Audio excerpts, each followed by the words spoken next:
Olá, heróis e heroínas da ciência! Vamos para mais uma aula e hoje falaremos sobre a água, fonte da vida. A água é tão importante para a vida que o nosso prêmio Super-Heróis Cientistas de hoje vai para os cientistas da NASA que provaram a existência de água líquida em Marte.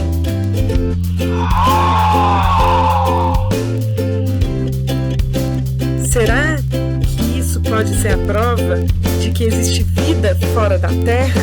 De que existem aliens, alienígenas, extraterrestres? 70% da superfície do planeta é formada por água. Só 30% é continente, é terra. É por isso que o nosso planeta ele deveria se chamar Terra, Planeta Água, como já diria a música do Guilherme Arantes.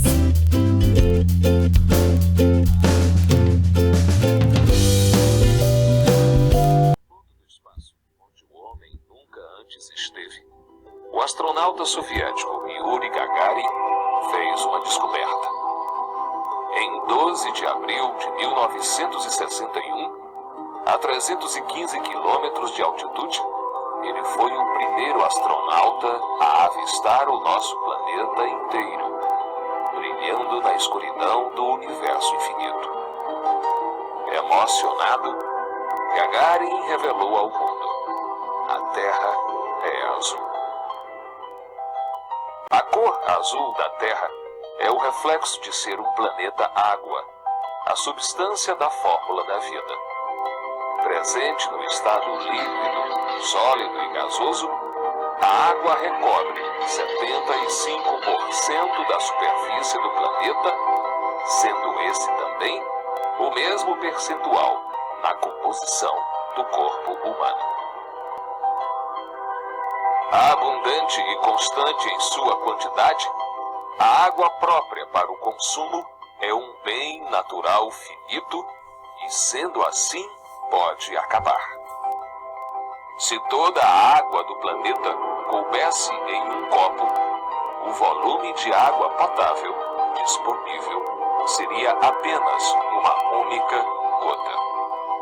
Então, apesar de nós termos essa abundância de água no planeta, né, cerca de 75% da superfície é coberta por água, esse risco da escassez, da falta de água no futuro, ele é um risco real, não é uma ficção, porque 97,5% da água do planeta ela é salgada, ela está presente nos mares e oceanos. Então, o que sobra são 2,5% de água doce. Ah, será então que quer dizer, Estela, que esses 2,5% é o que o ser humano pode usar? Não, desses 2,5%, a maior parte dele, 77%, está congelado nas geleiras e calotas polares. O que nós temos de água líquida, doce, é o que está presente nos lagos e rios, que é só 0,36%, e a água do subsolo, dos lençóis freáticos e aquíferos, 22,4%. Nós temos ainda uma porcentagem de água que está na atmosfera, que é 0,04%. É água na forma de vapor. Então, se a gente pensar do total de água que tem no planeta, a grande parte ou está congelada ou está salgada. Então, por isso que dificulta para o consumo humano. Ah, mas nós temos, Stella, 0,36% em lagos e rios. Porém, não podemos esquecer de que grande parte dessa água ela está poluída, sendo dessa forma não acessível para o consumo humano. No Brasil, ele tem um destaque em relação à água. Nós somos aí um dos países que tem maior quantidade de água no planeta. E isso, porém, a distribuição entre as regiões é muito desigual. Então, enquanto, por exemplo, no Nordeste, só 2,3% da água ela está disponível para a população do Nordeste. A grande maioria da água se concentra na região Norte. 79% da água do Brasil se encontra na região Norte. Porém, a região Norte é que tem a população menor, 5% da população brasileira. A população se concentra mais no Sudeste e no Sul, mas a quantidade de água, 4,1% e 4,6%, que é uma quantidade muito pequena. Por isso que na região Sudeste, por exemplo, em Minas Gerais, São Paulo, a gente passou e passa por vários períodos de racionamento, né, que tem aí períodos em que falta água mesmo por um problema na distribuição, porque a quantidade de água nessas regiões ela é pequena para abastecer essas regiões que são as mais povoadas, né, do Brasil. O Brasil ele tem esse destaque principalmente na região amazônica, porque nós temos os aquíferos, água subterrânea. Os maiores aquíferos do mundo estão no Brasil. O maior aquífero, que é o aquífero Guarani, grande parte dele se encontra em território brasileiro. Uma outra parte no Paraguai, uma parte na Argentina e no Uruguai. Já o aquífero Alter do Chão se localiza na região amazônica.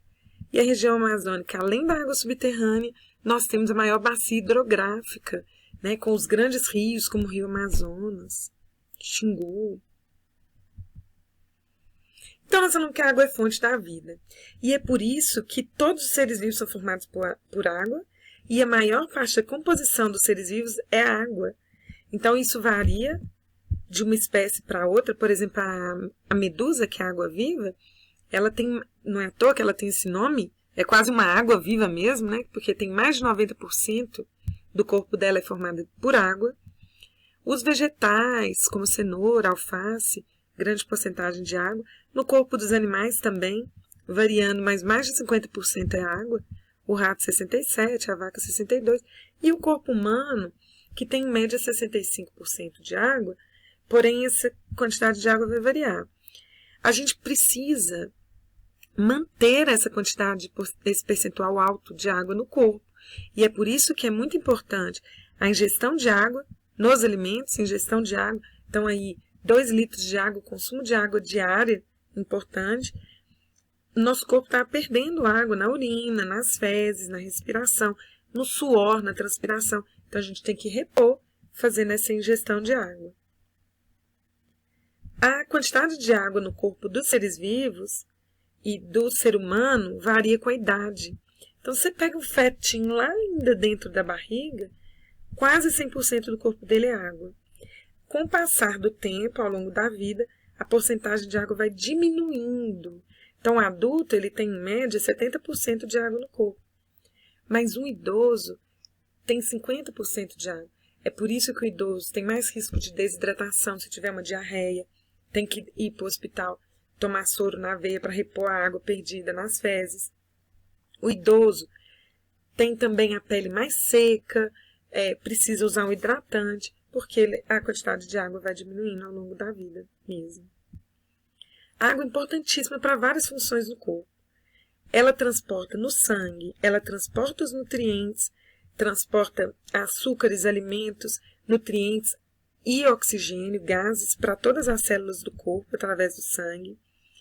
Quando nós fazemos atividade física, o corpo esquenta, a gente produz o suor e o suor é a água que sai da pele, ela evapora, resfriando o corpo.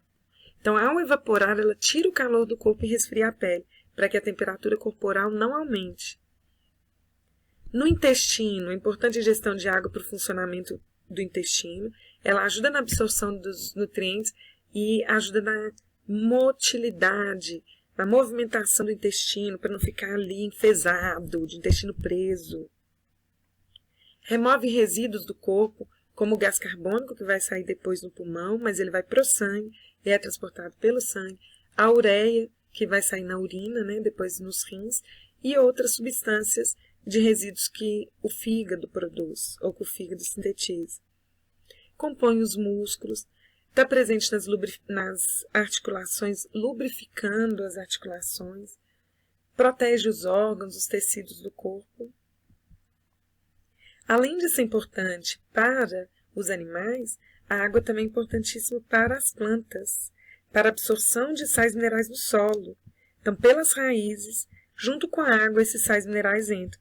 Os principais sais minerais que as plantas absorvem é o M, nitrogênio, P, fósforo, K, potássio. Ela absorve junto com a água. E essa água, ela vai depois juntar formando a seiva bruta, que é feita de água e sais minerais, que se desloca dentro do caule em direção às folhas, para que a planta possa utilizar essa água para fazer fotossíntese. Na fotossíntese, ela tem a produção do alimento. A fotossíntese não é respiração da planta. A planta respira normalmente, absorvendo o gás oxigênio pelas folhas, liberando o gás carbônico. Além da respiração, ela faz a fotossíntese. E a fotossíntese, apesar dela absorver gases também, como gás carbônico, liberar o oxigênio, mas o objetivo da fotossíntese é produzir o açúcar, o alimento da planta, a glicose. E para isso ela vai precisar da água que foi absorvida pelas raízes e que sobe pela seiva. A seiva é como se fosse o líquido da planta. É como se fosse o sangue, é um líquido que transporta nutrientes, que transporta os gases. Muito parecida a função com o sangue dos animais. Veja esse experimento. Você pode fazer para o seu crush. Olha que legal que fica essa flor.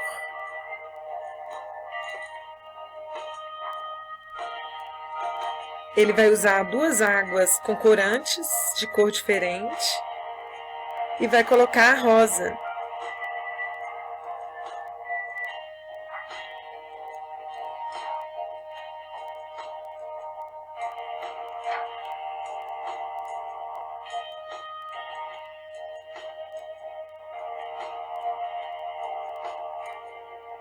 Olha que linda!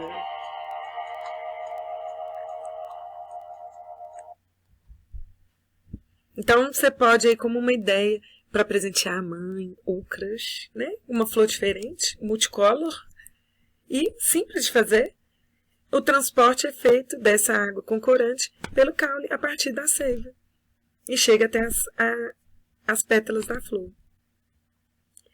Lá nas folhas acontece a evapotranspiração. O que é essa evapotranspiração? Quando a gente coloca então as folhas numa montagem como essa, observe o que acontece. A garrafa fica cheia de gotículas de água. Essas gotículas de água é a evapotranspiração, a transpiração das plantas pela folha. Formam gotículas que ficam aqui nesse saco que foi revestido as folhas. Essa água ela sai por aberturas que tem na folha que chama estômatos. Os estômatos são 2 células que fazem uma abertura por onde sai a água e entra os gases, como gás carbônico para a fotossíntese. Os seres precisam economizar água. Então, por exemplo, os répteis que vivem no deserto, né, as cobras elas têm as escamas de queratina que impermeabiliza, impede a saída de água. Assim como os artrópodes, que têm o exoesqueleto de quitina, essa casquinha dura, que também impede a saída de água. Já os cactos e outras plantas que são adaptadas a viver em ambiente de deserto, caatinga, elas apresentam os espinhos. Então, as folhas são transformadas em espinhos para evitar a perda de água por evapotranspiração.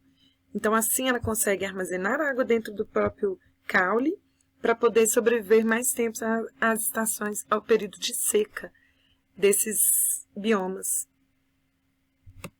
Esse é um dos animais mais resistentes do planeta Terra, o famoso camelo. E é por isso, claro, que ele consegue viver nesse local tão inóspito que é o deserto. E ele só consegue fazer isso porque ele tem uma série de adaptações, como, por exemplo, essa corcova aqui, ó, que armazena gordura e que, inclusive, essa gordura pode ser transformada em água caso esse animal não consiga beber água por um tempo.